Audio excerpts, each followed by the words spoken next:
विजय सिंह जी पराड़ा बाद में जो विदेशी नंबर है पान से धमकी भरा कॉल आया। अगर तुम्हारी औकात है तो उनको जाकर के एक बार बोलो, उनके सामने जाकर के धमकी दो ना। अगर तुम्हारी औकात है तो उनको बोलो ना कि हमें रंगदारी चाहिए। ऐसे गिद्दड़ धमकियां है ना पहले भी बहुत दी और आगे भी तुम ऐसे ही देते रहोगे। तुम तो जगह जगह रंगदारी मांग रहे हो, चिंदी चोरो, शर्म करो शर्म। कुचामण में जाकर के धरना प्रदर्शन कर रहे हैं और थाने का घेराव भी होगा। और मैं बता दूं कि इसके बाद मैं खुद कोई कड़ा फैसला और कोई कड़ा आंदोलन करने की तैयारी में हूँ। इसमें हम दो हाथ होंगे, चाहे वो सरकार हो या प्रशासन हो। मैं कहती हूँ अगर हमें न्याय नहीं मिला तो अब हम सड़कों पे आएंगे। कचरे को रखने से फायदा क्या है? अगर हम कचरे को रखेंगे तो बदबू आएगी और उस बदबू को मिटाने का एक इलाज है हाथों हाथ सफाया। सुखदेव सिंह गोगामेडी एक बब्बर शेर था, तुम्हारा बाप था। अगर तुम्हारी औकात होती तो उसको ललकार के पहुंचते। नमस्कार, खमागणी, राम राम। मैं नंदिता और आप देख रहे हो झलको मीडिया। हाल ही में आप सुना होगा कि जो नागौर का भाजपा का नेता है विजय सिंह जी पराड़ा बाद में जो विदेशी नंबर है पान से धमकी भरा कॉल आया, वॉइस नोट भी आया जिसमें बान धमकी दी गई ही कि या तो जो मैं कह रही हूँ मैं बात मान लो, मैं भाईचारा से बात मनवाना चाह रही हाँ, अगर कुछ और बात है तो क्या बता दियो। भाषा इतनी सरल नहीं ही, इतनी सहज नहीं ही जितनी मैं आपने बता रही हूँ। भाषा आप सुनी होगी कि लहजा में बात धमकी दी गई ही। और भी धमकी के मायने जिस तरीके से श्री राष्ट्रीय राजपूत कर्मी सेना का जो अध्यक्ष है सुखदेव सिंह जी गोगामेडी वहाँ को जो जिक्र करे हुए हो भी तरीका में बहुत ज़्यादा जो लोगों ने आक्रोश भी है, स्पेशली जो राष्ट्रीय कर्मी सेना है बिग मायने काफ़ी ज़्यादा आक्रोश है। इस मुद्दा पर, इस मामला पर बात करने के लिए आज हमारे साथ श्री राष्ट्रीय राजपूत कर्मी सेना का अध्यक्ष शीला जी शेखावत मौजूद है। बात से जाना शीला जी, आप भी सुना हुआ कि तरीका से वो धमकी भरे कॉल आई हो और वो पहली बार नहीं है। जी तरह सुखदेव सिंह जी के साथ जो घटना हुई षड्यंत्र करके के बाद में एक कड़ी सी बन गई राजस्थान में, लोगों ने टारगेट तेरे जा रहा है, पूरा षड्यंत्र रचे जा रहे हैं। अभी पिछली टाइम की बात करा तो जो कुचामन का व्यापारी था रमेश मुरारी बांग साथ में भी इस तरह की घटना हुई। तो ये मामला ना आप क्या देखो? देखिए, पहली बात तो जो ये धमकी देने वाला जो बने हुए हैं ना कि हमसे ऊपर कोई नहीं है, मैं कहती हूँ इनकी कमाने की तो नीत नहीं है। और जो कमा के खाते हैं ना हमारे समाज के, इन लोगों को ये परेशान करने के लिए टारगेट करते हैं, इनको मुद्दा बनाते हैं। और मैं एक बात बता दूं कि ये ज़्यादा व्यापारियों को क्यों धमकी दे रहे हैं, ये इसलिए दे रहे हैं ताकि इनको टीआरपी मिले, इनका नाम चमके। क्योंकि इनको पता है अगर ऐसा कोई कांड होगा तो जनता जुड़ेगी, जनता जुड़ने के बाद प्रदर्शन होगा और तुम्हारा नाम लिया जाएगा।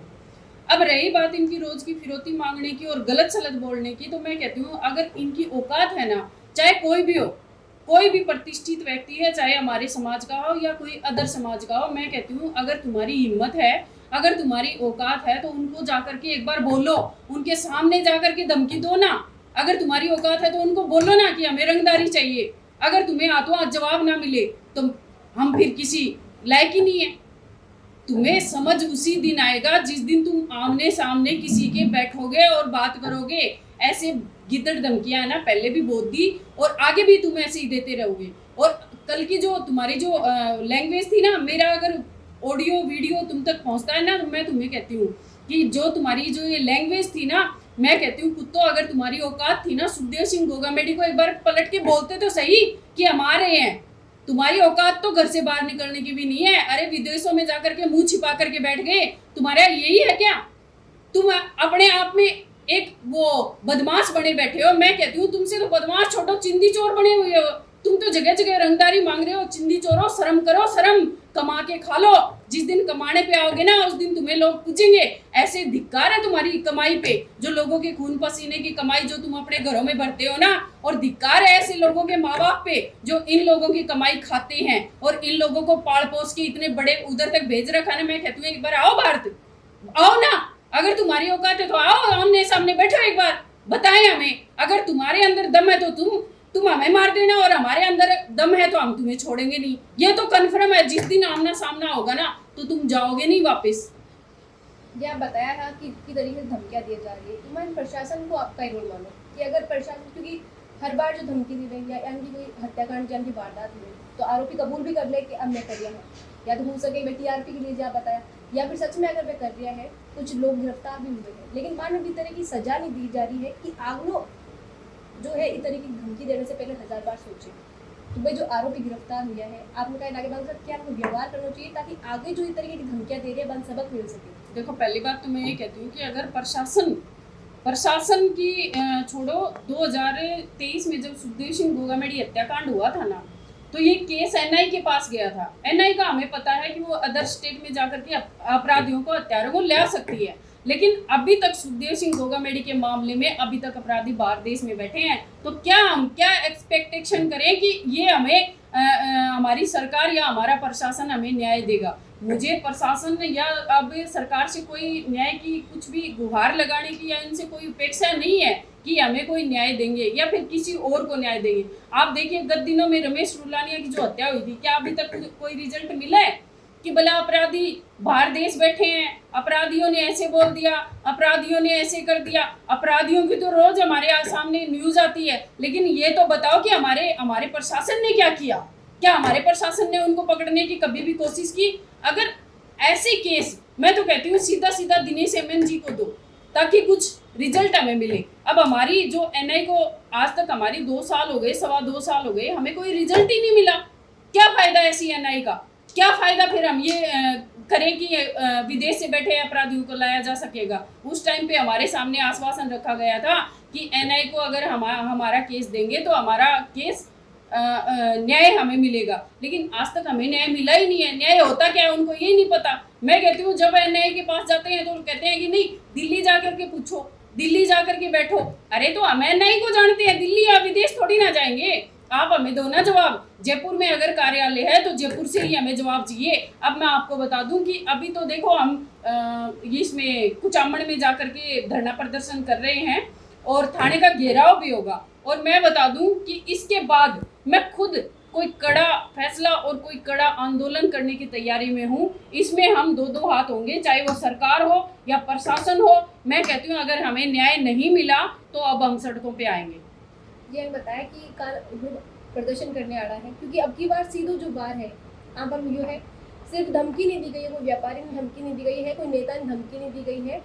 पिछली जो वारदात है बाने कुरे दी गई है और आंख जख्मा पर आंकी जो दुखती रग ही पर हाथ रखी गई है। जो प्रदर्शन आप करने जा रहे थाना को घेराव, वो कति वजह से होने वाला है और किस जगह पे होने वाला है? देखिए, 11 बजे से है और ये कुचामन सिटी में ही होगा और वहाँ पर मतलब सर्व समाज के भाई और बहनें लगभग हजारों की संख्या में रहेंगे।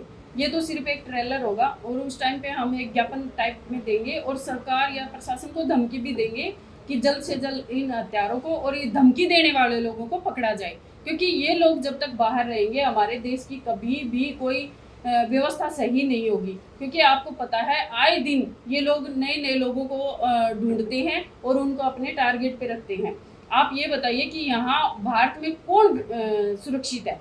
कोई भी सुरक्षित नहीं है। पहले राजस्थान में इतने वारदात नहीं होती थी, लेकिन अब हद से ज़्यादा होती है। आप योगी सरकार में देखिए ना, योगी सरकार का अगर एजेंडा हमारे राजस्थान में लाया जाए तो मुझे लगता है यहाँ से सफाया हो जाएगा। जो बदमाश पनप रहे हैं ना, छोटे छोटे पनप रहे हैं, बदमाशों का सफाया हो जाएगा। आए दिन धमकियां देते हैं, आए दिन रंगदारी मांगते हैं, आए दिन लोगों का खून बहाते हैं, क्या फायदा होता है? मुझे एक बात बताइए, यहाँ हमारे प्रशासन ने कितनों को पकड़ा और कितनों को फांसी चढ़ाया? आज तक एक को भी फांसी नहीं दी। लेकिन मोदी सरकार में, योगी सरकार में ये है कि हाथों हाथ पकड़ो और एनकाउंटर कर दो। तो बात भी सही है ना, कचरे को रखने से फायदा क्या है? अगर हम कचरे को रखेंगे तो बदबू आएगी और उस बदबू को मिटाने का एक ही इलाज है, हाथों हाथ सफाया। ये बताया कि जो यूपी को पहले हाल हुआ करते हो, योगी सरकार को पहला अभियान को भय अब राजस्थान में लगातार तलब रही है, क्योंकि जिस तरीके की गुंडा बदमाशा की वारदात है वो चल रही है, धमकियां हर रोज हर इंसान खुद में सोच रही है। और जो थोड़ा व्यापारी वर्ग है वहाँ ज़्यादा ही डर लिया करे कि भाई कदम माने धमकी मिल जाए, कदम मैं निशाना पर आ जाए। तो एक बात से सख्त कदम उठाने की बहुत जरूरत है। और जो राजस्थान आप लोग पहले सरल शांत प्रदेश तो हो, आज वो देखो नहीं जा रही, अपराध की घटना बढ़ती जा रही है। अपराधी हैं यहाँ पे, अपराधियों के अलावा यहाँ पे कुछ दिख ही नहीं रहा। अमन चैन शांति तो है ही नहीं, कहीं भी नहीं है।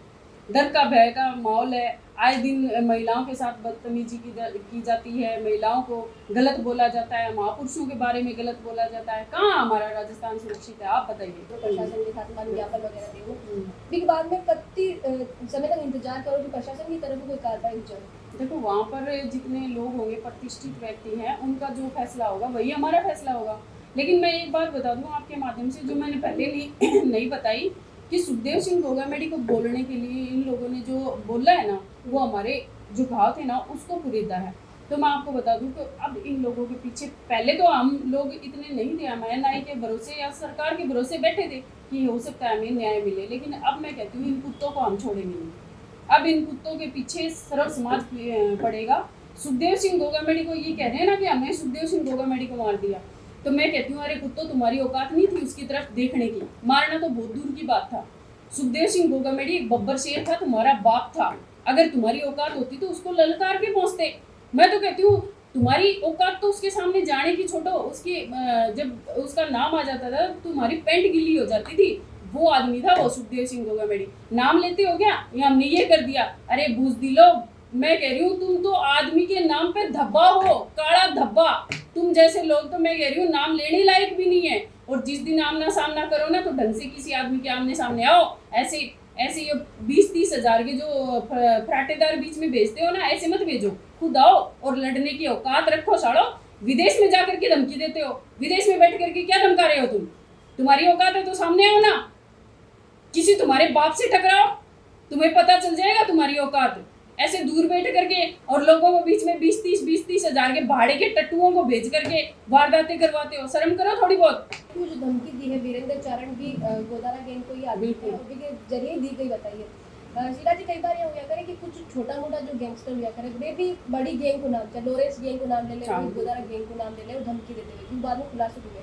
आज जो धमकी मिली है विजय सिंह जी पलाड़ा की, कई कहे कि अब छोटी मोटी गैंग तो ये वास्तव में बटू ही फॉरेन हुई, जो गैंग है रोहित गोदारा की संचालित हुई है लोरेंस बिश्नोई की भी सही आई है। देखिए ये तो जांच से पता चलेगा, लेकिन उसके अंदर जो आवाज दी गई है ना वो कोई साधारण तो नहीं है, क्योंकि उसके अंदर कॉन्फ्रेंस भी करवाई गई है। पहले एक आदमी बोला है, दूसरा फिर बोला है, तो कोई ना कोई मुद्दा तो है, जब जांच होगी तब पता चल जाएगा वो तो। लेकिन अगर इसमें कुछ भी है ना, तो मैं कह रही हूँ प्रतिष्ठित व्यक्तियों को ये जो आए दिन बकवासबाजी करते हैं, धमकियाँ देते हैं, ये बहुत ही गलत है। ये समाज को छेड़ते हैं। और मैं तो कहती हूँ हमारा समाज शांत है, बिल्कुल शांति से बैठा है, लेकिन जब छेड़ेगा और हमारे कहते हैं ना हमारे ऊपर बात आती है तो हम अगले को भी नहीं बख्शेंगे और छोड़ेंगे भी नहीं उसको। हमें सुखदेव सिंह गोगामेडी का नाम इसलिए ले रहे हैं कि लोग डरे कि उसको मार दिया तो इनको भी मार। अरे वो तो धोखे में मारा गया, वो तो शेर था, शेर, बब्बर शेर। उसको छेड़ने में तुम्हारी मैं कहती हूँ 7 पुश्तें खत्म हो जाती।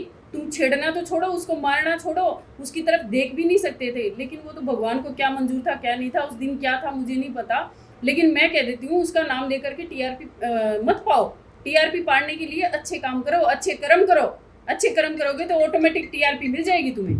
तो आपको लग रही होगी इस तरीके से नाम लेके आपकी प्रतिक्रिया के वास्ते जो आप फीडबैक दिया हो या आपको जो रिएक्शन जानना चाह रहा है लोग आपके समाज को, क्योंकि पूरा समाज पर ही हम लोग हुए।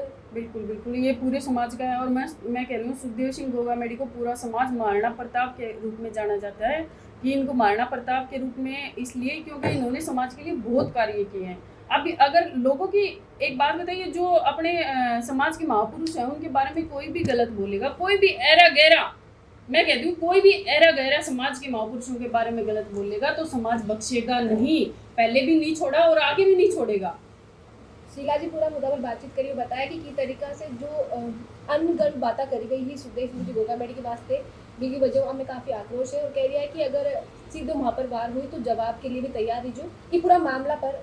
और जी तरह की वारदात हुई है लगातार, जी पर आपका कई विचार है कमेंट में लिखकर जरूर बताओ। साथ ही वीडियो ने ज़्यादा से ज़्यादा लाइक करो, शेयर करो और बनाए रखो झलकों पर आपको प्यार और विश्वास। खमा गणी साथ रखो।